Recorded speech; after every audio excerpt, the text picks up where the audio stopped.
But we begin with the verdict of Senator Ted Stevens of Alaska. He's the longest-serving Republican in the Senate, guilty on all counts. That just coming in right now. Let's get the specific details.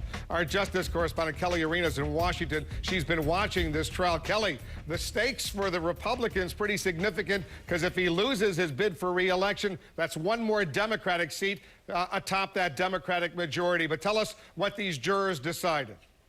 Well, Wolf, it was unanimous, guilty on all 7 counts. As you know, the senator was accused of lying, basically, on disclosure forms, Senate financial disclosure forms about gifts and home renovations that he received and did not pay for. This has been quite a saga, Wolf. As you know, the jury has had some struggles here. The first, they wanted one of the jury members dismissed, saying that she was being disruptive and she was violent outbursts and so on. Another juror, her father died during deliberations, so they had to start all over again with an alternate juror today.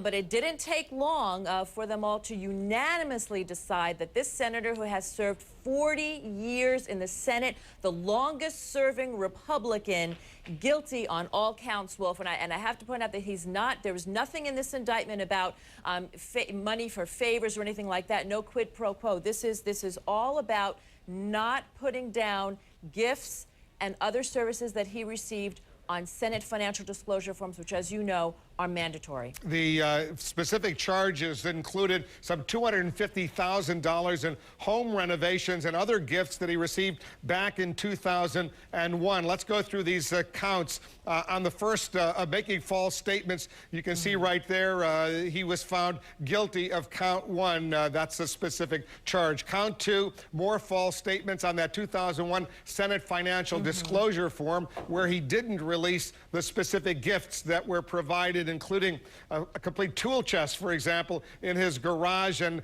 significant electrical work at that home. Count 3 and count 4, more false statements on that Senate financial disclosure form in 2003, 2004, and 2005. You can see guilty on those forms. Finally, count 7, 2006. Making false statements on those financial disclosure forms. Right. Presumably, I don't know what the sentencing guidelines are for conviction on all these charges, but I suspect there's going to be a significant fine, if not jail. Well, Wolf, we do know that each of those charges carried a 5-year sentence. It's not likely that the senator would face 35 years in prison. Sentencing guidelines allow for much less than that.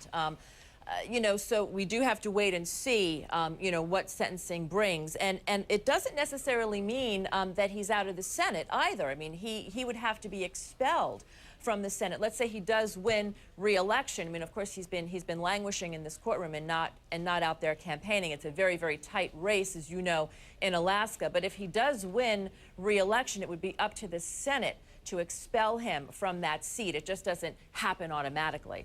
And presumably at some point, we'll see what this race in Alaska is like. All right, we're going to stay on top of this story. Kelly, thanks very much. But on all 7 counts, found guilty, that would be Ted Stevens, the longest-serving Republican in the Senate. We'll get back to that story. But let's move on now. Only 8 days until America votes. And John